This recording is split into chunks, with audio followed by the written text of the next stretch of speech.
शनिवार के दिन जो पीपल के वृक्ष में सरसों के तेल का दीप लगाता है उसको शनि कभी परेशान नहीं करता। लक्ष्मी जी बोली, नारायण आपने तो एक दिन का वार लिख दिया। शंकर जी ने 7 वार बनाए हैं, रविवार, सोमवार, मंगल, बुध, गुरु, शुक्र और शनि। ये शिव जी ने बनाया। अब एक दिन आपने अपना बना लिया, बाकी के दिन अगर कोई इस पीपल के वृक्ष के नीचे आएगा और यहाँ तो दरिद्रता बैठी है तो उसका क्या होगा? भगवान नारायण बोले, सुन दरिद्रता, तेरे से एक विनती है, अगर कोई भी मनुष्य इस पीपल के पेड़ के नीचे अगर 7 दिन में आता है और उसके हाथ में अगर कोई सामग्री होती है तो तू उसके घर में प्रवेश नहीं करेगी। नियम है पीपल के वृक्ष का, या तो पानी का लोटा लेकर जाओ, कुंकू का चोपड़ा लेकर जाओ, शक्कर लेकर जाओ, या पेड़ के नीचे चींटी को डालने के लिए आटा ले जाओ, पर खाली हाथ पीपल के वृक्ष के नीचे कभी मत जाओ, कभी नहीं जाओ। खाली हाथ जाओगे तो दरिद्रता तुम्हारे घर में प्रवेश करेगी। दरिद्रता उठकर खड़ी होकर बोली, नारायण तुमने अपनी मनमानी करी है, एक दिन मुझे भी मेरा चाहिए। भगवान ने कहा, बोल कौन सा दिन चाहिए? दरिद्रता कहती है, रविवार के दिन इस पीपल के वृक्ष के नीचे मैं दिन भर नृत्य करूं, इसमें रहूं, और जो यहाँ आए रविवार को मैं उसके घर में प्रवेश करूं। भगवान ने कहा, ठीक है। दरिद्रता, रविवार का दिन एक ऐसा दिन रहेगा जिस दिन तू इस पीपल के वृक्ष के नीचे नृत्य करेगी और जो आएगा इस पीपल के वृक्ष के नीचे तो उसके साथ प्रवेश करेगी। मैंने तुझे वर दिया। इसलिए हमारे यहाँ केवल पीपल का वृक्ष अगर दीवार में भी लग जाता है ना, किसी की फैक्ट्री की दीवार में, किसी के घर की दीवार में पीपल का वृक्ष अगर लग जाता है, पीपल का पौधा लग जाता है, उसको कितना भी तोड़ लो वो वापिस लग जाएगा। फिर तोड़ोगे फिर लग जाएगा। अगर पीपल के पौधे को तोड़ना है तो केवल रविवार का दिन एक नींबू, एक मिर्ची और बमूल का कांटा, ये 3 चीजें रखने के बाद में आधे घंटे बाद रविवार के दिन पीपल के पेड़ को उखाड़ कर फेंक दो। दूसरी बार कभी पीपल दीवार में लगता ही नहीं, कभी नहीं लग सकता। केवल एक रविवार को, केवल एक संडे, इतवार को घर में दीवारों पर अगर पीपल लग भी गया है, इसलिए पीपल के वृक्ष को उखाड़ने का, अगर घर में पीपल लगा हुआ है या पीपल का पौधा हमारे घर में लग गया, उसको उतारना, निकालना, लगाना, तो पीपल के वृक्ष को अगर निकाला जाता है तो रविवार के दिन, और अगर पीपल के वृक्ष को कहीं लगाया जाता है तो सोमवार के दिन या मंगलवार के दिन, बुधवार के दिन, इन दिनों में लगा सकते हैं पीपल के वृक्ष कहीं लगा।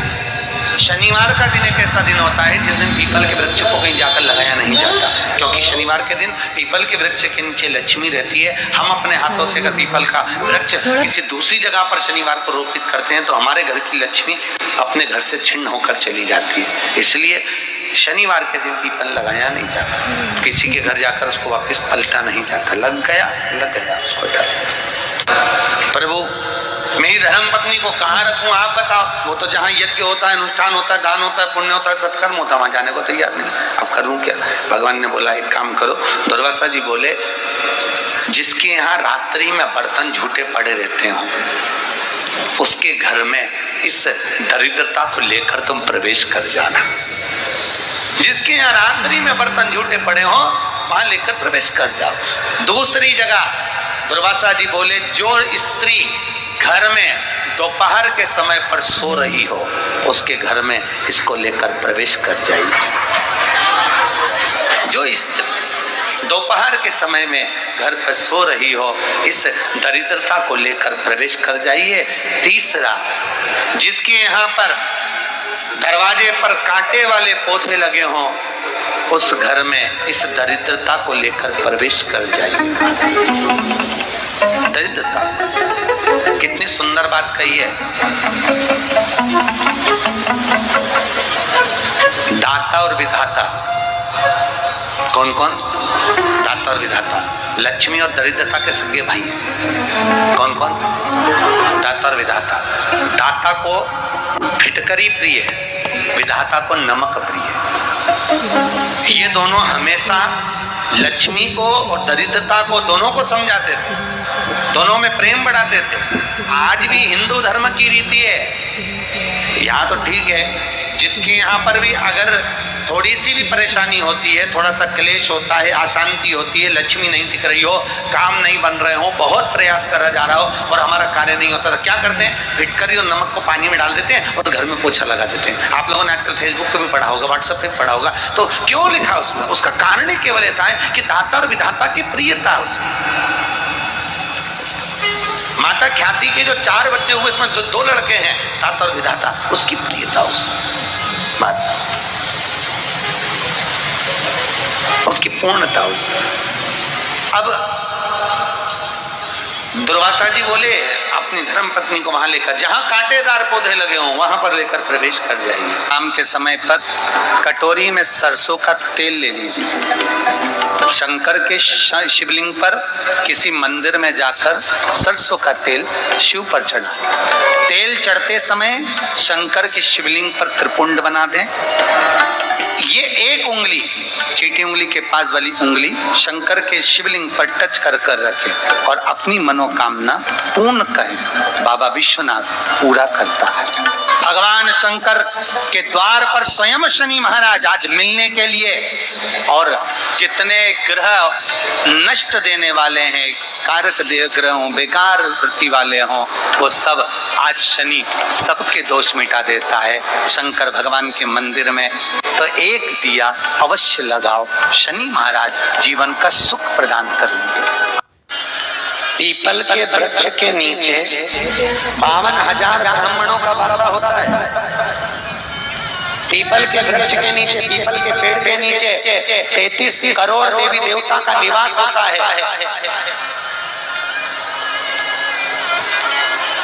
पीपल के पेड़ के नीचे सारे देवता विराजमान होते हैं, पर पीपल के पेड़ के नीचे माता लक्ष्मी का वास नहीं।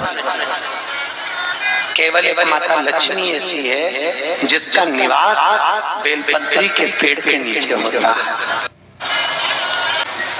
एक पीपल का पत्ता रजस्वला धर्म के 7वें दिन से शिव जी को चढ़ाकर समर्पित कर उस पीपल के पत्ते को कुंदकेश्वर महादेव के नाम से लाकर उसको गाय के दूध में डालकर दोनों पति पत्नी रात्रि के समय सोने से पहले उसको पान करें। प्रतिदिन उस पत्ते को लाना है, प्रतिदिन चढ़ाना है, प्रतिदिन पत्ते को चढ़ाकर उकालने के बाद उस पत्ते को ठंडा कर दीजिए, बाद में विसर्जन। अच्छे काम करते करते उल्टे हो रहे हैं, होते हैं किसी किसी के साथ में, विपरीत परिस्थितियां आ जाती है। अच्छा करने जाओ बुरा हो जाता है, अच्छा कर्म करने जाओ बुरा हो जाता है। तो पीपल के वृक्ष की जो छाल होती है, छाल देखिए, पीपल के वृक्ष में जो छाल लगी होती है, उस छाल को घिसकर चंदन बनाकर भगवान शंकर का स्नान कराकर, अभिषेक कराकर, पूजन कराने के बाद में पिपलेश्वर महादेव का नाम लेकर, कौन से महादेव? पिपलेश्वर महादेव का नाम लेकर वो जो घिसी हुई छाल होती है, उस छाल का तिलक भगवान शंकर को लगा लो और उसी का थोड़ा सा भाग अपने कंठ पर, मस्तक पर लगाना प्रारंभ कर दो। धीरे धीरे जो विपरीत दशा है वो सुधरना प्रारंभ हो जाती है। पर नाम याद रखना, पिपलेश्वर, जम के बोलिए, पिपलेश्वर महादेव भगवान शंकर का एक अवतार है, पिपलाद अवतार। पिपलाद अवतार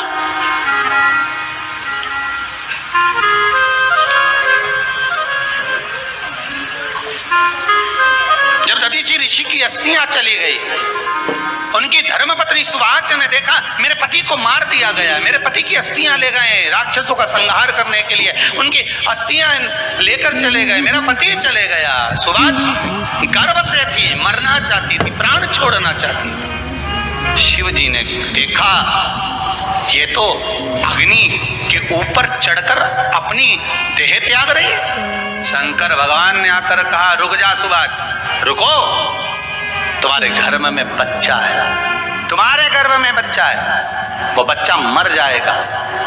अब इस बच्चे को जन्म देकर भी क्या करूंगी? नहीं भी, तुम्हारे गर्भ में जो बच्चा है वो महाज्ञानी है, तुमने मुझसे प्रसाद के रूप में मांगा था, कहा था शिव जैसा पुत्र होना चाहिए, तो क्या तुम शंकर को नष्ट कर दोगे? मैं शंकर को जन्म दूंगी।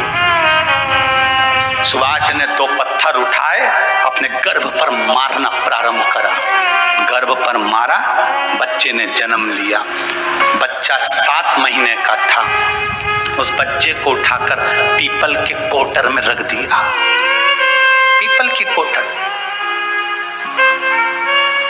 एक गिलहरी पीपल के फल को लेकर आती थी, पिपलाद के मुंह में देती थी।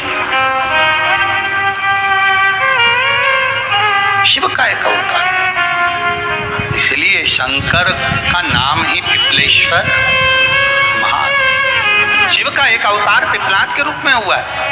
तुम क्यों चिंता करती हो? तुम चिंता मत करो, तुम्हारा पुत्र जन्म दो तुम। और दिया धन सुभाष ने, उसके बाद प्राणों को त्यागा। और उस पीपल के कोटर में अगर भरण पोषण करने वाला कोई था तो वह देवाधिदेव महादेव था। फिर निवेदन करेंगे, माता के गर्भ में बच्चा रहता है, उसका भरण पोषण करने वाला मेरा देवाधिदेव महादेव है।